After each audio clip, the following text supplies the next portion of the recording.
परम पूज्य श्री साहेब जी, मंगलमय पूजनीय संत समाज, परमाराध्य सदगुरु अभिलाष देव जी की पुस्तक हृदय के गीत के छंदों पर इन दिनों कुछ चर्चा हो रही है।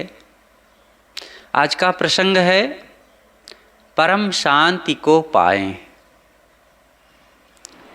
जन्म हुआ सौपन बीता, बालकपन है आया, तरुणाई यौवन के पथ से वृद्धपने की छाया।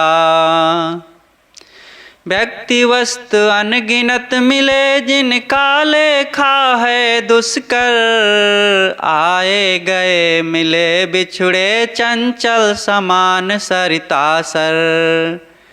कौन बता सकता है कब तक टिकता है या चोला, दिखते दिखते मिट जाता है पानी का सा फोला। अहंकार तो इतना है कल्पांत रहेंगे जीते, कहाँ होश है गया सिकंदर अल्पकाल में रीते। निर्धनता में बिल बिल करता धन पाते इतराता, मध्यमांस मैथुन ममता में पतन पंथ अपनाता। कर विचार देखो तो लगता जगत एक मधुशाला, जहाँ एक दो नहीं अनेकों पी के हैं मतवाला। किसके मन में कब क्या होता कब क्या कर जाता है, धुंध भरे उड़ के अंबर में पता नहीं पाता है। अनिच्छित मानोवा खिंचता है आसुर भावों में, बंद कर बहता उसी दिशा में बचनों बरताओं में। इस प्रवाह धारा से बचकर बोध शांति पा जाना, यही मुख्य उद्देश्य मनुज का चिर विश्रांति समाना। समय बहुत है यदि अब भी हम साधन में लग जाएं, निस्संदेह मुक्त जीवन हो परम शांति को पाएं। निस्संदेह मुक्त जीवन हो परम शांति को पाएं। सद्गुरु कहते हैं, जन्म हुआ सौपन बीता, बालकपन है आया। ये जीवन का यही तो क्रम है। जन्म होता है और नवजात जन्मा हुआ बच्चा शिशु कहलाता है, और उस अवस्था को शिशु अवस्था, शैशवपन कहा जाता है। तो जन्म हुआ और थोड़े दिन तक शिशु रूप में रहता है वो नवजात शिशु, और फिर शिशु अवस्था थोड़े दिन, बस ज़्यादा से ज़्यादा साल डेढ़ साल तक। उसके बाद बालपन आ जाता है। शिशु अवस्था में वो एकदम अबोध, कुछ नहीं हरकत कर पाता है। बालपन में फिर उसकी तमाम हरकतें शुरू हो जाती हैं, जानने वाली ज्ञानयुक्त हरकतें। तो जन्म हुआ, अब बस तुरंत गाड़ी चल पड़ी। जीवन की उन तमाम परिस्थितियों को अब वो बिताते हुए जीने लगा, आगे बढ़ने लगा। उसकी ज़िंदगी अब क्रमशः चली जाएगी आगे बुढ़ापे और अंतिम में मृत्यु की ओर। एक बच्चे को देख करके और उसके बढ़ते हुए समय को देखते हुए ये कहने में थोड़ा संकोच होता है कि वो भी मृत्यु की ओर जा रहा है, लेकिन जा तो रहा ही है। अरे वो चलते चलते भले 100 साल नहीं 125 साल जिए, लेकिन एक एक दिन, अरे एक एक दिन नहीं, एक एक मिनट, एक एक सेकंड करके वो गुजार रहा है जीवन के समय को, और जा रहा है, वो मृत्यु की ओर ही जा रहा है। तो जन्म हुआ, शिशु अवस्था, बचपना अवस्था, युवा अवस्था, अधेड़ अवस्था, और ये सब करते हुए बुढ़ापा को प्राप्त करता है। तरुणाई भी आई।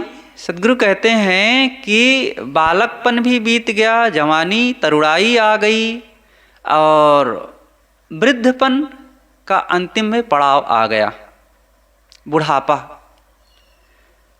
वो कौन सी चीज़ है जो जीवन में आती है और चली जाती है? वह है जवानी। अन्य तमाम अवस्थाएं, लेकिन खास रूप से जवानी का मद होता है, जवानी का बड़ा रुतबा होता है। जवानी आई और चली गई, थोड़े दिन का मेहमान है जवानी। और वो कौन सी अवस्था है, कौन सी चीज़ है जो आती है तो जाती नहीं? वो है बुढ़ापा। किसी का बुढ़ापा आया और फिर नहीं गया, ऐसा हुआ है? जवानी तो आई और चली गई, उसी का बड़ा घमंड होता है। लेकिन बुढ़ापा ऐसा मेहमान है कि अस्थायी रूप से फिर आकर के हमसे ऐसी मित्रता करता है कि फिर वो जाता नहीं है। और हम ऐसे मित्र से घबराते हैं। और वो क्षणिक मित्र है जो 2 दिन 4 दिन का, उसी से बड़ा मोहब्बत जोड़ते हैं, और चाहे जितना जोड़ें और टिकेगा नहीं। और बुढ़ापा ऐसा मित्र है कि वो आया है तो जाएगा नहीं, और उससे घबराते हैं, उससे प्रेम करते नहीं, तो क्या होगा? दोनों दिन से गए पाड़े, हलवे हुए न माड़े। न जवानी का लाभ पाए, न बुढ़ापे का लाभ पाए। जाने वाले से ज़्यादा प्रेम किए, मोह किए, लगाव रखे, और फिर वो चला गया तो हाथ मलते रह गए।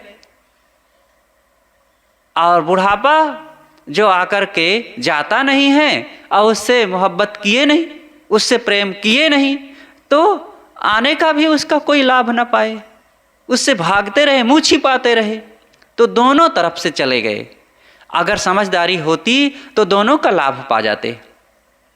जवानी थोड़े दिन की है और जल्दी जल्दी अपना काम करते, और बुढ़ापा आया है अस्थायी रूप से रहेगा तो उससे भी प्रेम लगा लेते कि ठीक है जो मेरा है अपना। अब क्या किसी चीज़ का मोह करना, किसी में लगाव रखना, किसी से आसक्ति बनाना।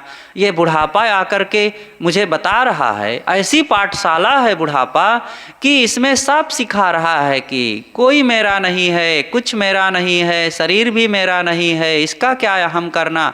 ये बुढ़ापा अपने आप सिखा रहा है।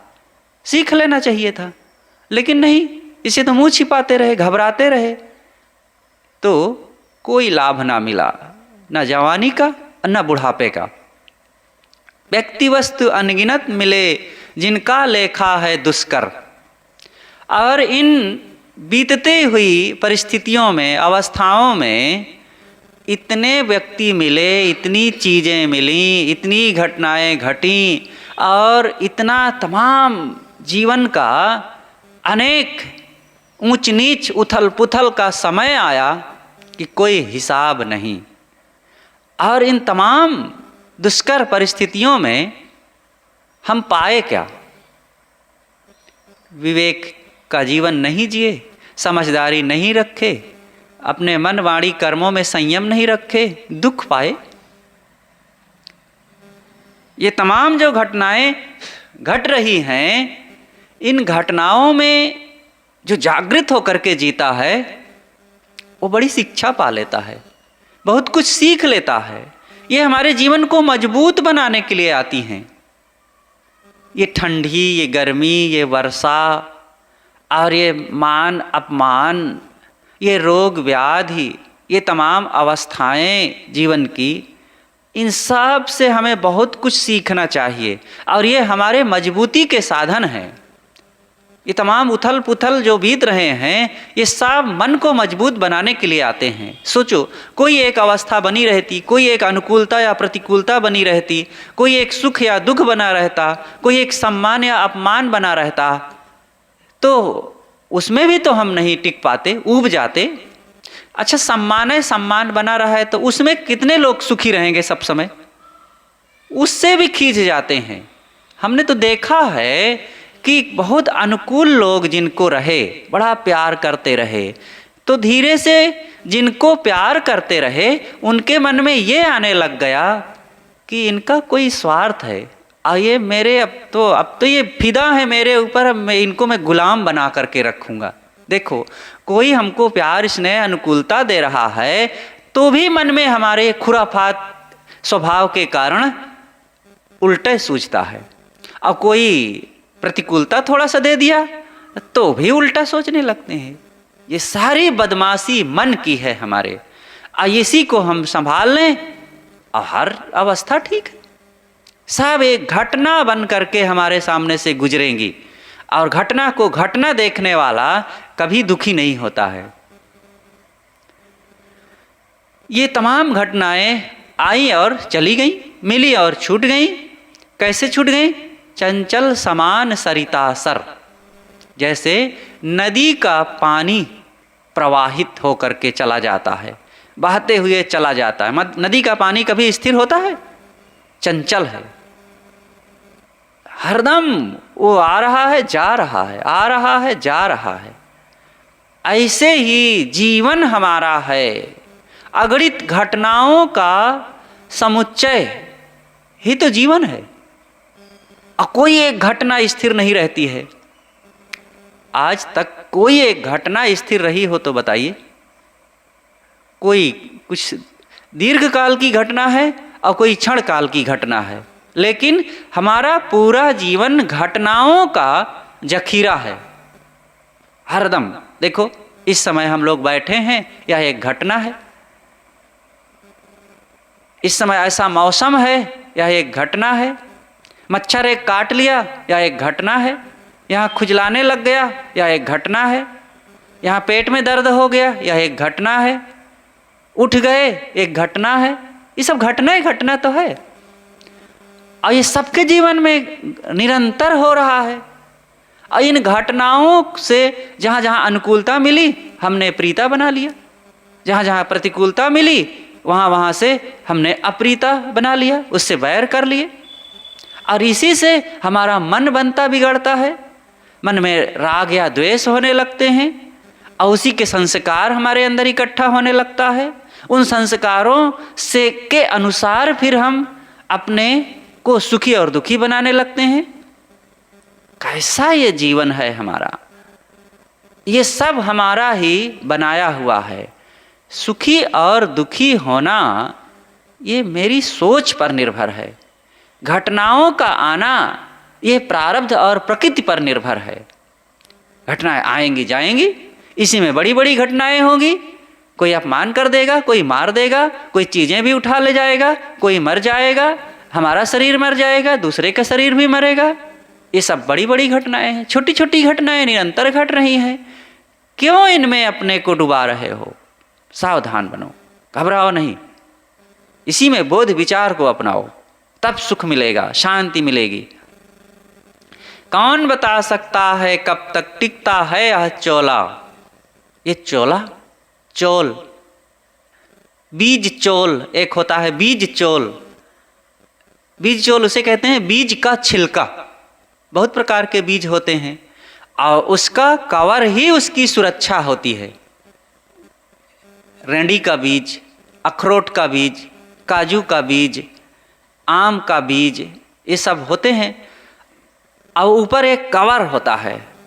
और जितने मजबूत कवर होता है उसके अंदर की जो चीज़ है उतने सुरक्षित, और उसको प्रकट होने में उतने मेहनत और समय लगता है। ऐसे हमारे पास भी एक चोला है, शरीर। आत्मा का चोला है यह शरीर। और ये चोला कब तक रहेगा कह नहीं सकते। और ये चोला जब तक रहेगा, अब विवेक पूर्वक यहाँ ना रहें तो कुछ ना कुछ घटनाएं घटती रहेंगी, और फिर उसके संस्कार बन बन करके हमको जन्म मरण में घसीटता रहेगा। ना मेरी आत्मा मेरे लिए बंधन है, और ना शरीर मेरे लिए बंधन है। ये दोनों के बीच में हुए घटनाओं के द्वारा जो मेरे मन में मोह बनता है, मेरे मन में जो भाव उत्पन्न होता है, प्रीता अप्रीता के, राग या द्वेष के, मोह या बैर के, वो मेरे लिए बंधन का कारण है। और वो छाया की तरह है, वो कुछ नहीं है।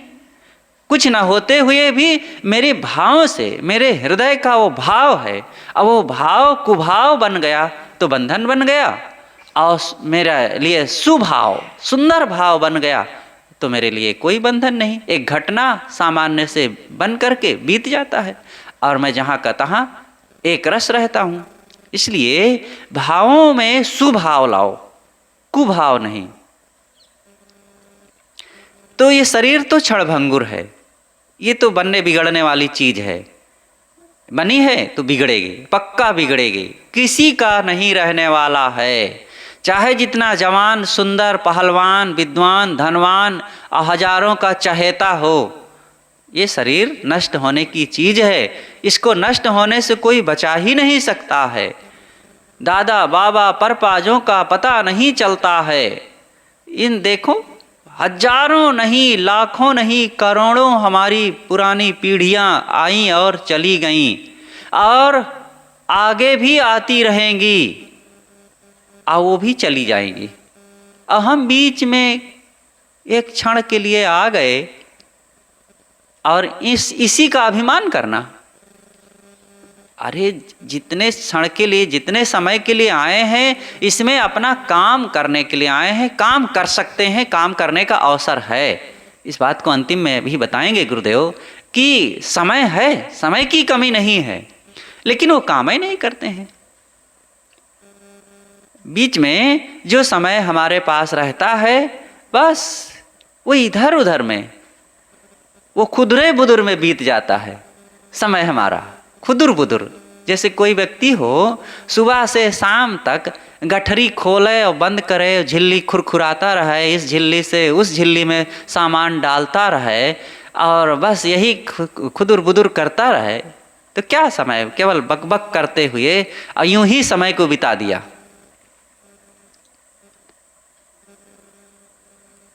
देखते देखते यह शरीर कुछ से कुछ हो जाता है। एक बच्चे को देखो, जन्मा है 1.5 फीट का, और देखते देखते वो शिशु से बालपन में पहुंच गया और बड़ा हो गया, फिर कुमार हो गया, युवा हो गया, जवान हो जाता है, एकदम बदल जाता है। 10 साल 15 साल के बाद किसी को देखो तो पता नहीं चलता है, पहचान में नहीं आते हैं लोग। कई बार ऐसे होता है कि बहुत दिन के बाद मिलते हैं जो लोग, तो पहचान में नहीं आते, एकदम चेहरा बदल जाता है। जो छरारे बदन के थे, 10 साल 15 साल बाद मिले तो मोटा बड़ा सा पेट और भद्दा सा चेहरा, ये सब हो जाता है। अथवा दुबला पतला रोगी, और खाए पान सुपारी, दांत खिड़बिड़ हो गए, बाल पक गए, और जो दुनियादारी में धंस गए कि सब एकदम बदरंग हो गया उनका जीवन ही। ऐसा समय बदलता है। तो देखते देखते यहाँ सब बदल जाता है। कैसे? पानी का फोला। ये शरीर क्या है? पानी का फुटका ही तो है। अब आजकल तो लोगों का घर छत वाला हो गया है, तो एक पाइप के रास्ते से सारा पानी निकल जाता है बाहर। पहले, आज भी कहीं कहीं हैं वैसे घर, पहले खपड़े का घर होता था, और जब बारिश हो तो 50 रास्ते से पानी गिरता था, ओरी उसे कहते हैं। और जब धीरे धीरे बारिश होती थी, सावन भादों की झड़ी लगती थी, तो रात रात भर, दिन दिन भर थोड़ा थोड़ा बारिश हो रही है और पानी गिर रहा, तो 2-2 बूंद, एक एक बूंद टपकता है ओरी से। और जब गिरे नीचे, तो जैसे गिरे एक बड़ा सा बुदबुदा बना, फफोला बना और बहते चला गया। फिर दूसरा बना, बहते चला गया। फिर तीसरा बना, बहते चला गया। और ऐसे ही बहते चला जाता है, और फिर थोड़ी दूर आगे जाके फूट जाता है, फूट जाता है। रात भर पानी ऐसे गिरता है, और रात भर में हजारों नहीं लाखों बुलबुले बने, और फूट गए और सुबह देखो तो कुछ नहीं, एक को नहीं रह जाता। ऐसे ये संसार चक्र में न जाने कितने इन प्राणियों के, मनुष्यों के बुलबुले बने और फूट गए, और आज पता नहीं, कोई हिसाब नहीं। हमारा शरीर भी तो एक बुलबुला है, और कब फूट जाएगा और इस मिट्टी में कहाँ कब मिल जाएगा पता ही नहीं चलेगा। ऐसा है, ज्यों आटा में लौन, तन माटी में मिल गया ज्यों आटा में लौन। ये शरीर मिट्टी में ऐसे मिल जाता है जैसे आटा में नमक मिला दो और फिर आटा को भिगाए के सान के खोजो नमक को, तो मिलेगा? नहीं मिलता है। अहंकार तो इतना है कल्पांत रहेंगे जीते, लेकिन ऐसे क्षण भंगुर, भंगुर कहते हैं नष्ट होने वाले को, और क्षण भर में, जो क्षण भर में नष्ट हो जाए, ऐसे शरीर को पाकर के आदमी अहंकार तो इतना कर रहा है कि कल्पों जीते रहेंगे। कल्प कितना होता है? 4 अरब 32 करोड़ वर्ष का एक कल्प होता है, और मन में गुमान होता है कि कल्पों जीते रहेंगे। कल्पों, अरे कल्पों जीते रहेंगे, यहाँ आज का भरोसा नहीं है कि यहाँ से उठ पाएंगे कि नहीं उठ पाएंगे, और कल्पों का गुमान रहता है। सब मर जाए पे हम नहीं मरिबे, यह अहंकार भरोई रे। मत अभिमान करो तन धन का, क्षण ही में सब खोई रे। गुरुदेव जी का ही ये एक पद का अंश है कि ऐसा अभिमान है कि सब मर जाएं तो मर जाएं, हम नहीं मरने वाले हैं। अभी 20 साल का कोई हो गया तो कहते अभी तो मेरी 20 साल की उम्र है। लोग तो 40 साल 50 साल जीते हैं, 100 साल जीते हैं, और 50 का हो गया तो अभी तो मेरी तो 50 साल की है। लोग तो इतना जीते हैं, अभी थोड़े मर जाऊंगा मैं। तो क्या 50 वाले नहीं मरते? अरे 70-80 साल का हो जाए तो भी बुढ़वा सोचता है कि अभी थोड़े मर जाऊंगा। लोग तो 100-100 साल भी जीते हैं, और मुझे भी 100 साल जाना है। और 100 साल का कहीं हो गया तो भी आशा लगी है कि 120 भी तो जाते हैं लोग। कभी भी नहीं सोचता है कि मेरा अब समय आ गया है, मैं सावधान हो जाऊं अपना काम, और की आशा लगी रहती है। आशा में मत लटको, अहंकार ना करो, जाने का समय आज ही समझो, और आज सोच करके अपने कार्य को पूरा करो, मन को पवित्र करो। कहाँ होश है गया सिकंदर, अल्पकाल में रीते। सोचो सिकंदर कैसा सिकंदर था, और अल्पकाल में खाली ही चला गया।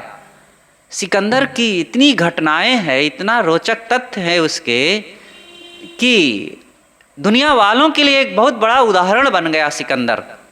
ग्रीस का रहने वाला, ग्रीस और यूनान एक ही नाम है, एक ही देश के 2 नाम है। ग्रीस जैसे हमारे देश के भारत, हिंदुस्तान, इंडिया, देश एक है, लेकिन भारत बाहर वाले नहीं जानते हैं।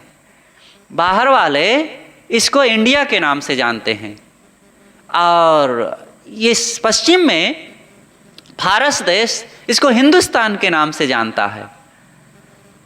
और भारत, जो यहाँ के रहने वाले ज़्यादा भारत की चर्चा करते हैं, भारत कहते हैं, लेकिन नाम 3 है और देश एक है। ऐसे ही ग्रीस का भी नाम है। ग्रीस यूनान को ही कहते हैं।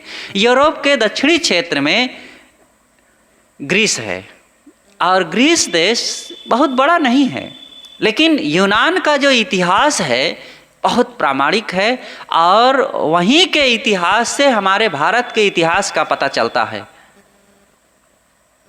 वहाँ के लोग आए, हमारे यहाँ इतिहास लिखने की प्रथा नहीं थी, और ये बहुत बड़ी कमी थी। इतिहास लिखने से पूर्व के घटनाओं से वर्तमान की सावधानियाँ ली जाती हैं। देखो हमारे यहाँ महमूद गजनवी आया और 17 बार भारत को लूटा।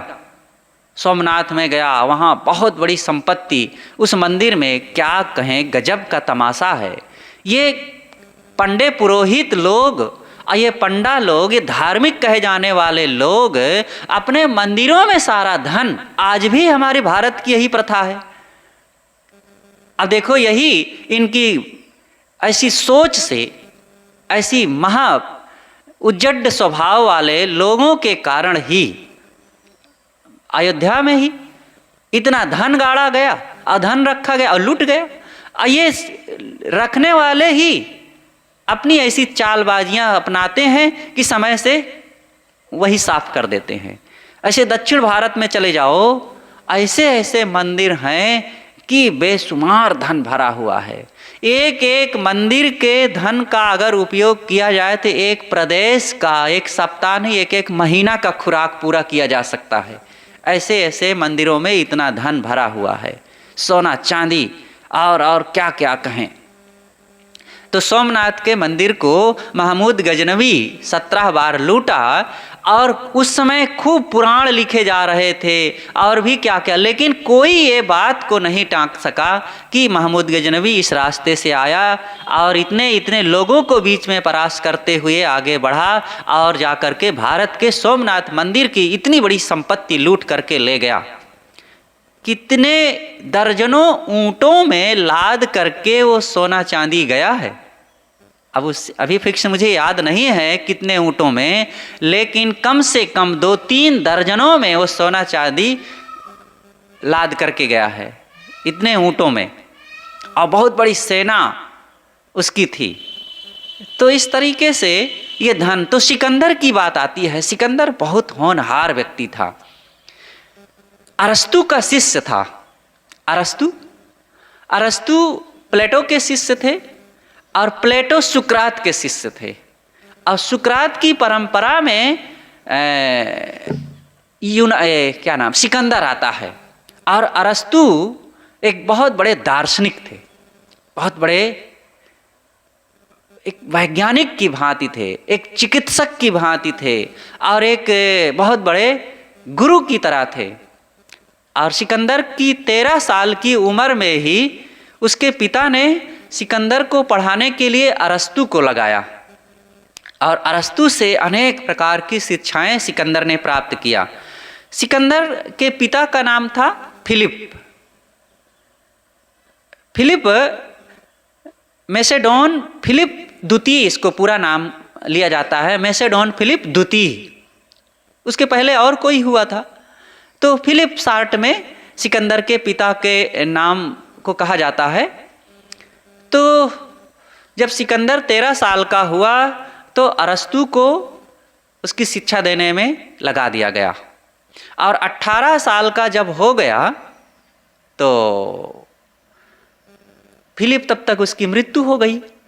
फिलिप जब, वो भी राजा था, और जब किसी देश को जीत करके आता था तो जश्न मनाया जाता था और सिकंदर उदास हो जाता था।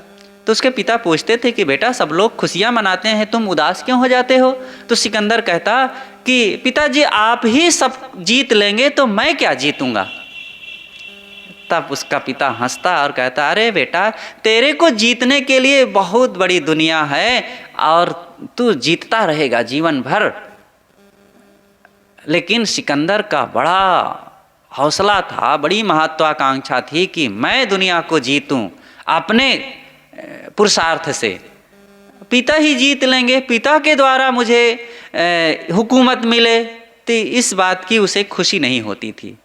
बहुत कुशल था सिकंदर। कहा जाता है एक व्यापारी आया, बहुत तेज एक घोड़ा लेकर के, काला काला घोड़ा था और 6-7 फीट ऊंचा, बहुत तेज, बहुत बड़ा, और कोई उस पर सवारी ना कर सका। और फिर सिकंदर को कहा गया, सिकंदर अभी नौजवान था, ज़्यादा से ज़्यादा 17-18 साल का रहा, और ये गया, पिता रोके, अरे नहीं, कहीं लात मार दे और कूदे तो गिर गया तो तू मेरा अकेला बेटा हाथ पैर तोड़वा बैठेगा। लेकिन सिकंदर माना नहीं और गया और घोड़े को लेकर के चला थोड़ा सा और उछल करके एक ही बार में सवारी किया और 10 किलोमीटर घूम करके आ गया। सब लोग दंग रह गए कि इतना तेज, जिस पर कोई सवारी ना कर सका, सिकंदर आज उस पर सवारी कर लिया। वही घोड़ा फिर उसके लिए फिर पिता खरीद लिए, और उसी पर फिर सिकंदर जब तक घोड़ा रहा यात्रा करता था, सवारी करता था। और जब मर गया घोड़ा एक बार, तो इतना प्यारा था कि उस घोड़े के नाम से उसने एक नगर ही बसा दिया, एक नगर बसाया, उसका नाम और घोड़े का नाम दिया। सिकंदर का जीवन काल ये 336 ईसा पूर्व से 326 ईसा पूर्व माना जाता है। कुल 32-33 साल की आयु उसकी रही।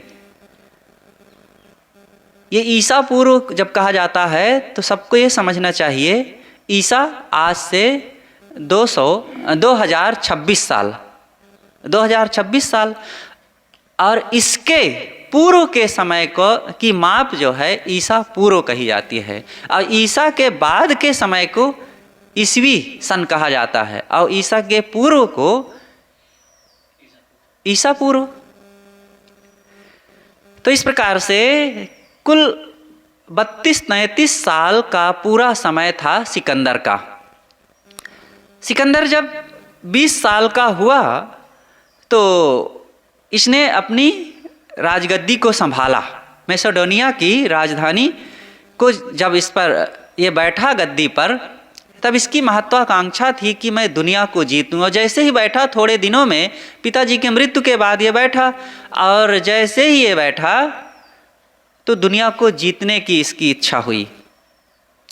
और उस जमाने में, आज से 2362 साल पूर्व की बात है, उस जमाने में जितना वो दुनिया को जानता था सबको जीत लिया था। और जब तक वो जिया और जब तक वो लड़ा, किसी भी देश में उसकी हार नहीं हुई। जहाँ जहाँ वो लड़ा सब में उसकी विजय हुई, और अंतिम में भारत में लड़ा, यहाँ भी जीता, लेकिन थक गया था। साथी हताश हो गए थे, महीनों नहीं शायद वर्षों निकल गए थे अपने देश को छोड़े, सब हताश हो गए, बगावत कर दिए थे साथी लोग। इसकी तो महत्वाकांक्षा थी कि और अभी जीतना है, पूरे भारत पर राज कायम करना है, लेकिन साथी लोग विद्रोह करने लग गए। और अंततः फिर वो लौटा, और लौटते वक्त भी जहाँ जहाँ कहीं कुछ छोटा मोटा मिलता जाए उसको भी जीतता जाता था। ईरान पहुँचा, ईरान को बेबीलोन भी कहा जाता है। ईरान पहुँचा तो कुछ लोग कहते हैं भाला लगने से उसकी मृत्यु हुई, कुछ लोग कहते हैं कि गुप्त रूप से उसको किसी ने जहर दिया था, उसके कारण वो धीरे धीरे शरीर गलता गया। कुछ लोग कहते हैं कि उसको मलेरिया का, टाइफाइड का ऐसा बुखार चढ़ गया था, नहीं ठीक हो रहा था, उसके कारण मृत्यु। रहस्यात्मक है, लेकिन लौटते लौटते बेबीलोन में उसकी मृत्यु हो गई। और फिर उसको ले जाकर के अंततः किसी दूसरे देश में दफनाया गया। जन्मा ग्रीस में, यूनान में, और बीमार हुआ कहीं और मरा कहीं, और उसको दफनाया गया कहीं। सिकंदर का ऐसा कुछ जीवन था, बड़ा तेज था।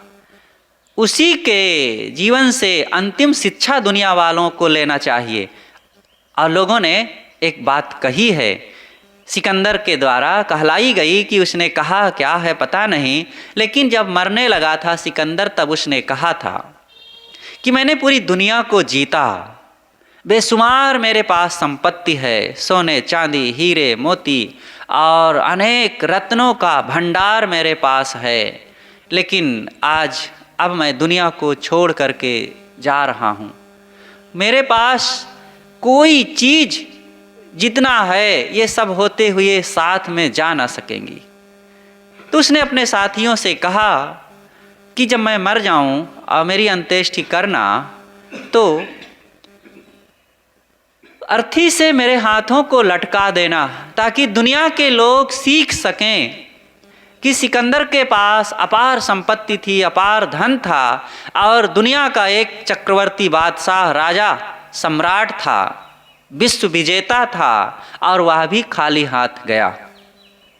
उसके लिए तो ये वचन कहा जाता है कि इकट्ठे कर जहाँ के जर सभी मुल्कों के माली थे, सिकंदर जब गया दुनिया से दोनों हाथ खाली थे। सत्य बात है कि दुनिया की संपत्ति जिसने इकट्ठी कर ली थी, वह सिकंदर भी जब गया तो खाली हाथ गया। एक दो सिकंदर की बात नहीं, हजारों सिकंदरों की यही बात है, सब खाली हाथ गए। और ये छोटे छोटे जो सिकंदर घर घर में बैठे हैं, इन सबको खाली हाथ जाना है। इसलिए ये ना सोचो कि हमारे साथ कुछ जाएगा तो कर्मों के संस्कार जाएंगे, और उसको सजाओ, उसको संभालो, उसको अच्छा बनाओ। तो इस प्रकार से सिकंदर, गुरुदेव जी ने इस पद में सिकंदर की याद किया। सिकंदर अहंकार का प्रतीक और विश्व विजेता का प्रतीक, लेकिन खाली हाथ जाने वालों का एक बहुत बड़ा उदाहरण बन गया। हम सब लोग ऐसे लोगों से सीखें। केवल सिकंदर ही नहीं, रावण भी है, दुर्योधन भी है, आलाउदल भी हैं, और न जाने कितने हैं जो बड़े बड़े नाम वाले हैं। और हिटलर, सुमोलनी, चंगेज खा, औरंगजेब, नादिर शाह और तैमूर लंग, ये सब न जाने कितने आए, क्रूर, हत्यारे, लुटेरे, फुकेरे, और आए और चले गए। क्या गया उनके साथ? अच्छे अच्छे लोग आए, बुद्ध, महावीर, कबीर, दयानंद, विवेकानंद, राम, कृष्ण और जरथुस्त्र, कन्फ्यूशियस, लाओ त्से, सुकरात, विवेकानंद, दयानंद, न जाने कितने अच्छे अच्छे आए, जिनको याद करके आज मन गदगद हो जाता है। और उनके पद चिन्हों पर उनके विचारों को पढ़ करके, सुन करके, याद करके मन गदगद हो जाता है। वे भी चले गए। सबको जाना है, लेकिन जाने जाने में अंतर होता है। क्या लेकर के जाएंगे? मुआ है मरि जाओगे मुए की बाजी ढोल, सपन सने ही जग भया सहिदानी रह गए वो बोल। आपके पास जो है, आपके जीवन की कमाई, संस्कारों की, कर्मों की, स्वभाव की, वो आपकी चर्चा का विषय बनेगा, ना कि धन संपत्ति। धन संपत्ति तो केवल थोड़े दिन लोग उड़ाए खाएंगे और तब कह देंगे कि हाँ हमारे बाप दादे कमाए थे, लेकिन आपकी विशेषता नहीं गाएंगे वे। आपकी विशेषता तो तब गाई जाएगी, आपसे लोग सीखेंगे तब, जब कर्मों की पवित्रता रहेगी, जीवन की पवित्रता रहेगी। इसलिए इन्हीं को पवित्र बनाना चाहिए, इन्हीं से अपने जीवन को सजाना चाहिए। जो ऐसा नहीं करता है वो खाली हाथ और पछताते हुए यहाँ से जाता है। तो सद्गुरु कहते हैं, हमको होश नहीं है कि हमको भी अचानक चल देना है। सिकंदर जैसे विश्व विजेता चले गए, हम भी अल्पकाल में, थोड़े समय में, आजकल में जाने वाले हैं। इसलिए अपने जाने की याद करें, और जो करड़ी है, जो हमारे जीवन का परम कर्तव्य है, उन कर्मों को अपनाएं। निर्धनता में बिलबिल करता, धन पाते इतराता। थोड़ा सा धन की कमी हो गई, जीवन निर्वाह में कमी हो गई तो बिलबिलाता है, और थोड़ा सा पा गया तो इतराता है। दोनों में लापरवाही, दोनों में बदहवासी। अरे गुजारा होगा, काहे को परेशान हो रहे हो? अब गुजारा ज़्यादा हो जाएगा तो क्या तीर मार दोगे, क्या पा जाओगे? जिसके पास ज़्यादा धन है वो क्या पा जा रहा है? अरे वो भी खाता है, पीता है, नहाता है, धोता है, रहता है, सोता है कहीं, छोटे से मकान में और बड़े से मकान में। दोनों में क्या फ़र्क पड़ता है? दोनों खाते हैं, दोनों जीते हैं, दोनों सांस लेते हैं, और दोनों अपनी छोटी या बड़ी जगह में रहते हैं। लेकिन जिसके पास ज़्यादा है वो इतराता है, और जिसके पास कम है अब वो बिलबिलाता है, शिकायतें करता है, रोता झंखता है। सब अहंकार है। कम वालों का भी अहम ही है कि मेरे ये नहीं है, मेरे वो नहीं है, मेरे ये दिखावा की चीज़ें नहीं है, इतना बड़ा बिल्डिंग नहीं है, इतना बड़ा मोबाइल नहीं है, इतनी बड़ी टीवी नहीं है, इतना बड़ा घर नहीं है, इतना बड़ा प्लाट नहीं है, और इतनी प्रॉपर्टी नहीं है, मेरे बाल बच्चों के लिए इतनी बड़ी सुविधा नहीं है। ये भी एक अहम ही है। अगर गहराई से विवेक पूर्वक देखते कि कुछ नहीं रह जाएगा आजकल में, गुजारा करें, भजन करें, मन को देखें, स्वभाव को सुधारें, कर्मों को सुधारें, बच्चों को अच्छे संस्कार दें। अब बच्चे की ज़रूरत ही नहीं थी लेकिन हो ही गए हैं, तो अच्छे कर्म सिखाएं, अच्छा जीवन सिखाएं, संतोष सिखाएं, शांति सिखाएं, भक्ति भजन सिखाएं, प्रेम सिखाएं। ये सब करने लग जाएं तो कम धन में भी कोई कमी हो जाएगी क्या भला? अच्छे अच्छे ऐसे बहुत से लोग हुए हैं जो अपने बच्चों को अच्छे संस्कार दिए, ऐसा सिखाए कि वो महान बन गए। आज उनका स्मरण करते हैं, उन्हीं का इतिहास लोग पढ़ते हैं। और जो बड़े बड़े आए, बहुत धन भी पा गए, तो क्या पा गए? ये धनवानों का नाम तो अभी गिनाया गया, राजा बादशाह रहे और उनके पास तो अरबों की संपत्ति रही, चक्रवर्ती रहे, और खूंखार हो करके, लुटेरे बन करके जिंदगी को अपने भी बर्बाद किए, दूसरों को भी बर्बाद किए। इसलिए ये कम और ज़्यादा में दुखी मत हो, फूलो पचको मत, इतराओ नहीं, इनमें कुछ रखा नहीं है। मध्य मांस मैथुन ममता में पतन पंथ अपनाता। धन की कम अवस्था है और उसकी उत्थान अवस्था है, ज़्यादा है, और दोनों में बेभान रहता है व्यक्ति। विवेक से, समझदारी से जब दूर रहता है तो उल्टा ही सूझता है। क्या सूझता है? मद्य, मांस, मैथुन और मोह। कैसा अनुप्रास अलंकार लिखते हैं, मद्य, मद सूझता है, अथवा शराबी बन जाता है मद पी करके, मधु पी करके। तो मद, अहम चढ़ जाता है, धन ज़्यादा हुआ तो मदी हो गया। आदमी का मद सदैव उसके विनाश का ही कारण बनता है। हाथी के दिमाग में मद चढ़ता है तब पागल होता है, और कुत्ते के दिमाग में कीड़े पड़ जाते हैं तब पागल होता है।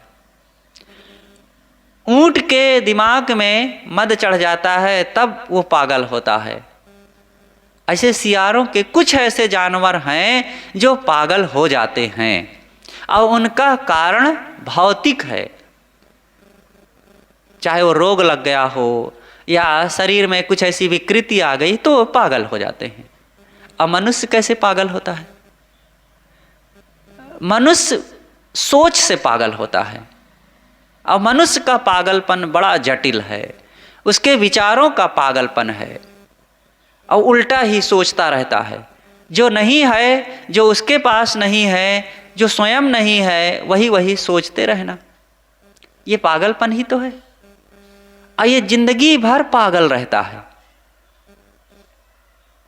इसलिए सारे पागलपन को मिटा करके विचार में, सत्संग में, साधना में, शांति में जीवन को बदलो। तो सद्गुरु कहते हैं कि मद्य मांस मैथुन ममता में, मांस ये अहंकार किया, शराबी हुआ, और अब खान पान, जब शराबी होगा, अहंकारी होगा, तो फिर खान पान भी, उसका सदाचार भी बिगड़ेगा ही। और सदाचार का प्रथम आधार है आहार। आहार शुद्धो सत्व शुद्धि, सत्व शुद्धो ध्रुवा स्मृति, स्मृति लंबे सर्वग्रंथि नाम विप्रमोक्षः। तो आहार ही सदाचार की प्रथम कड़ी है, और जिसका खाना खराब होगा तो जीना खराब होगा, और पीना खराब होगा तो जमाना खराब होगा। तो खाना ही खराब हो गया, शराब पिया तो अब मांस कभी की जरूरत उसकी पड़ेगी। अब मैथुन, जब मांस शराब में लगा तो अब मैथुन की जरूरत होगी, इंद्रियों की भोग की, उत्तेजना की, काम वासना की। और जब मैथुन में लगा तो ऐसे तो लगेगा नहीं, प्रबल मोह आसक्ति बढ़ेगी। और जिसके जीवन में ये सब आ गए तो सोचो जीवन कहाँ पहुँच गया? घोर नरक में, घोर प्रमाद में, घोर दुख के रास्ते में, जहाँ अहंकार आ गया, शराब आ गया, मांसाहार आ गया, वासना आ गई, मोह आ गया, अब कहाँ उसके पास शांति की कोई सामग्री रह गई? कहाँ से लोक परलोक की पवित्रता के साधन अब उसके पास रहेंगे? पतन पंथ अपनाता, पतन के यही रास्ते हैं। इसलिए जितना बन सके हर नर नारी को, गृहस्थ विरक्त को इन रास्तों से दूर होने का प्रयास करते रहना चाहिए। विरक्त तो वो शराब से तो दूर ही हैं, मांस से भी दूर हैं, मैथुन से भी दूर हैं, लेकिन मन में कल्पना भावना उठ सकती है, उसको भी त्यागें। पूरी तरह से बिना संस्कारों को, वासनाओं को त्याग किए पूरा त्याग नहीं होगा। और ममता भी होती है, तो इसको भी त्यागें। कौन मेरा है, क्या मेरा है, मैं किसका हूँ? ये कोई गूढ़ बात नहीं है कि किसी यूनिवर्सिटी में जाकर के पढ़ेंगे तब ये बात समझ में आएगी। ये नजरों नजर दिख रहा है। छोड़ छोड़ सब जात है, देह गेह धन राज, क्या करिए क्या जोड़िए थोड़े जीवन काज। सब चले जा रहे हैं छोड़ छोड़ करके, और चले जाने के बाद 1 दिन 2 दिन 10 दिन महीना 2 महीना के लिए नहीं, सदा के लिए छोड़ के चले गए। और फिर भी हम जकड़े हैं, पकड़े हैं, जोर से छाती लगाए हुए हैं अपनी इन मानी हुई चीज़ों को, लोगों को और संपत्ति को, पद अधिकार को। अरे भाई, अंतिम में उसकी तैयारी करो, उसको देखो। अंत दशा लिए याद में सोई सांच बैराग, सो सुखिया तिहु लोक में जाको निश्चय त्याग। अगर सुखी होना है तो पहले से उस बात को समझें। करी विचार देखो तो लगता जगत एक मधुशाला। अगर विचार करके देखा जाए तो ये संसार कैसा है? एक शराब खाना है। जैसे शराब खाने में पहुंच करके बहुत से लोग जा करके पीते हैं, उन्मत्त होते हैं, और फिर बदहवास होकर के उल्टा पलटा करते सोचते और जीवन को यूं ही गंवाते जाते हैं और बिताते जाते हैं समय को। इसलिए यहाँ जो कुछ पाए छूटता जाता है और सब कुछ यहाँ खोता जाता है और कुछ साथ में रह नहीं जाता है। सद्गुरु कहते हैं कि निर्धनता में बिलबिल करता, धन पाते इतराता। किसके मन में कब क्या होता, कब क्या कर जाता है, किसके मन में क्या है, कब क्या रहेगा, अचानक छूटता जाता है। और जो मेरा है, जिसको मैंने अपना माना था, वह भी छूट जाता है। और जिसको बहुत व्यामोह मन में सोच रखे थे कि ये मेरे साथ रहेगा, वो रह नहीं जाता है। धुंध भरे इस उर अंबर में पता नहीं पाता है। धन का, घर का, चीज़ों का, शरीर का, जवानी का जब मद चढ़ता है तो दिमाग में एक धुंध छाया रहता है। जैसे कोहरा छा जाता है, ठंडी के दिनों में कोहरा होता है तो दिखाई नहीं पड़ता है,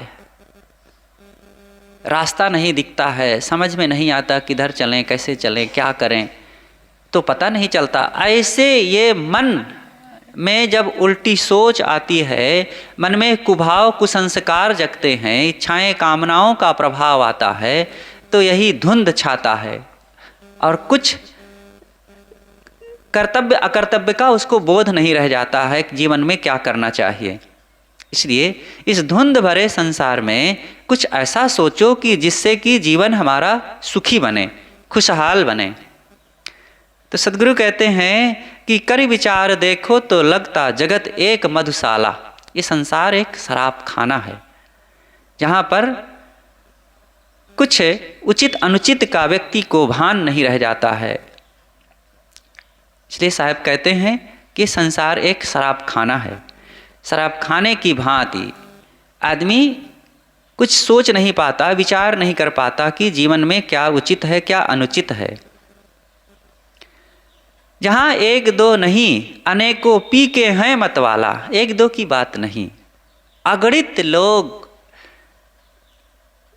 ये लोभ मोह की, काम क्रोध की, वासनाओं की, अहंकार की शराब पी करके उन्मत्त हैं। कितने लोग आए, मेरा मेरा करके चले गए, हमारा कब तक रहेगा। इसलिए इस सारे बेभानी को, सारे नशे को छोड़ करके शांति को अपनाओ, ज्ञान और तथा भक्ति को अपनाओ। किसके मन में क्या होता है, कब क्या कर जाता है, धुंध भरे इस उर अंबर में पता नहीं पाता है। यह मन बहुत चंचल है, कुछ का कुछ सोचता रहता है और दिल दिमाग में ऐसा अंधेरा छाया रहता है कि उसके मानस पटल में, दिमाग के आकाश में कौन कौन से वितर्क हो रहे हैं पता नहीं चलता।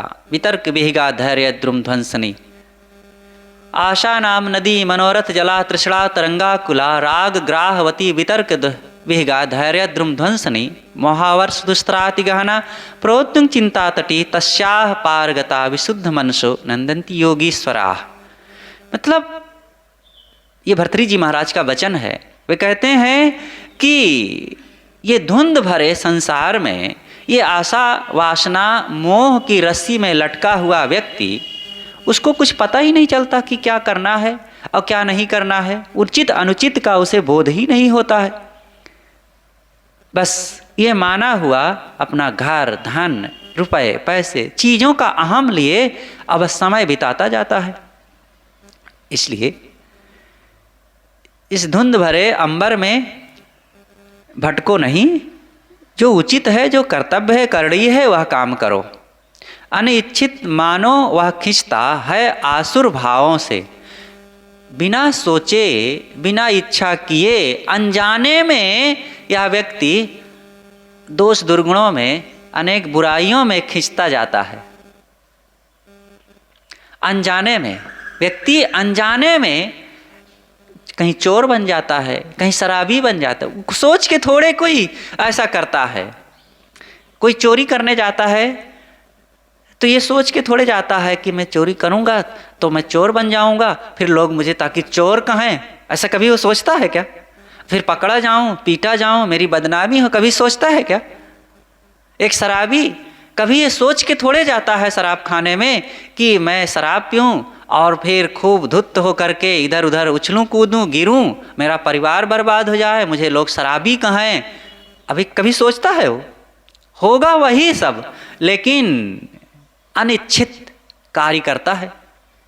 ऐसे हर बुराई के पथ पर चलने वाला व्यक्ति आसुरी रास्तों में बिना सोचे उधर ही बह जाता है, बंद कर बहता उसी दिशा में बचनों बर्तावों में, और उसी दिशा में अपनी वाणी तथा कर्मों में बह जाता है, उधर चला जाता है और उसको पता नहीं चलता। समय बीत जाने के बाद उसे होश आता है कि अरे ये क्या हो गया, मैं कहाँ चला गया। इस प्रवाह धारा से बचकर बोध शांति पा जाना, इस तमाम मन इंद्रियों के संसार के भावधार से बच करके बोध को प्राप्त करना, अपने स्वरूप को पहचानना और पहचान करके ठहर जाना शांति में, अपने मन इंद्रियों को वश करने में, यही मुख्य उद्देश्य मनुष्य का चिर विश्रांति समाना। यही मनुष्य का मुख्य उद्देश्य है कि मन इंद्रियों को स्वश करके, अपने आप को पहचान करके, शरीर को क्षणभंगुर समझ करके गुरु भक्ति के पथ पर चलते हुए इच्छाओं, कामनाओं, वासनाओं को छोड़कर अपने आप में लीन हो जाना। यही है ब्रह्म में लीन हो जाना, भगवान को पा जाना, ईश्वर में मिल जाना, परमात्मा को प्राप्त कर लेना, यही है। इस उद्देश्य को जिसने पूर्ण कर लिया वो जन्मों जन्मों का उद्देश्य पूरा कर लिया। संसार में आना उसका सफल हो गया। नहीं तो पुनरपि जननम पुनरपि मरणम पुनरपि जननी जठरे शयनम, ये चलता आया है, चलता रहेगा। समय बहुत है, यदि अब भी हम समझ साधन में लग जाएं। सद्गुरु कहते हैं कि समय बहुत है, कम नहीं है। आपकी क्या उम्र है? आप यही मानते हैं ना कि मेरी उम्र 30 साल की हो गई, 40 साल की हो गई, 50 साल की हो गई। अब क्या है साहब, बीत गया, 60 साल की हो गई साहब, मेरा तो बीत गया, अब क्यों। कुछ लोग होते हैं जो कहने लगते हैं कि अरे अब क्या भजन भक्ति में लगें, अब तो बीत गया हमारा। अब कैसे बीता? शराब कबाब अंडा मांस अथवा दोष दुर्गुणों में बुराइयों में बीता। तो कहते हैं कि अरे अब हम इतना सब कुछ 100 चूहा खाए के बिल्ली अब हज करने चले, ये कहाँ अब होगा। बचपन से भजन करे, जब बचपन में करने के समय होता है तो वही ना हज करने वाले वो कहते हैं कि अरे बुढ़ापा में भक्ति भजन करेंगे, करना चाहिए अभी से, अभी कौन हड़बड़ी है। और जब बुढ़ापा आता है तो कहते हैं कि 100 चूहा खाए के बिल्ली हज करने चलेगी, अब क्या बीत गया हमारा, अब अगले जन्म में देखा जाएगा। ये पागल मन को कभी भी उल्टा रास्ते से चलने से फुर्सत नहीं मिलती है, उल्टा ही चलता है, हरदम उल्टा। सीधा चलो, अरे अभी भी समय है, 20 25 50 क्या होता है, 70 साल 80 साल के हो गए तो भी लगो, बीमार हो के बिस्तर पर पड़े हैं तो भी भजन में लगो। आज भी तुम्हें समय है मुक्त होने के लिए, हर क्षण तुम्हें समय है निज स्थिति करण को। ज्ञान भक्ति विचार भक्ति ये अंतः भरण को। ये अंतिम पंक्ति नहीं याद आती है पूरा। ये एक संत हुए हैं गुरुदेव जी के, हमारे गुरु भाई, जो श्री संतोष साहब तो नहीं है, कोई और एक संत हुए हैं, उनका वचन है, बहुत मार्मिक वचन है। इसकी पहली कड़ी है, हर क्षण तुम्हें समय है निज स्थिति करण को। हर क्षण समय है आत्म शांति आत्म कल्याण का काम करने के लिए और अपने अंतःकरण में भक्ति ज्ञान बोध भरने के लिए। कभी भी कर सकते हो। बीमार होकर बिस्तर पर पड़े हैं, बूढ़े हो गए हैं, असमर्थ हैं, लाचार हैं, चल फिर नहीं पाते हैं, तो भी समय है। लेटे लेटे सोचो, मेरा कोई नहीं है, मेरा कुछ नहीं है, मैं भी किसी का नहीं हूँ, मेरा ये शरीर भी नहीं है। ये मान्यता को हटा दो पूरी तरह से, मन से उतार दो ये मैं मेरापन की भावना को। मेरा तो केवल मेरी अपनी दशा है, मैं स्वरूप अविनाशी चेतन आत्मा हूँ। बस इसी एकदम खाटी के ज्ञान में अपने मन को लीन कर दो। आज अभी शरीर छूट जाए, आप मुक्त हैं पूरी तरह से। ये स्वरूपाकार वृत्ति हो जाए, सारी इच्छा कामना वासना मान्यता छोड़ दें और मैं मेरापन की मान्यता को छोड़ दीजिए और पूरी तरह से तदाकार भाव विभोर होकर के अपने स्वरूप में लीन हो जाइए पूर्ण ईमानदारी से। बस शरीर छूट जाए, आज ही सारा पर्दा फट जाएगा अज्ञान का। तो आज भी समय है, साधन में लगो, निसंदेह मुक्त होने के लिए आज भी अवसर है। इसलिए काम यही करो कि जिससे शांति मिले, समय हमारा सार्थक हो, जीवन सार्थक हो और जग में जीवन सफल उसी का जो फूलों सा मुस्काता है, अपने गुण सौरभ से जग के कण कण को महकाता है। गुण और सौरभ, सद्गुण और सुगंधी कर्मों की सुगंधी को इकट्ठी करो, वही कमाओ, वही बिखेरो और वही अपने आसपास रखो। बस सुखी ही सुखी रहेंगे सदैव। बोलिए सद्गुरुदेव की जय।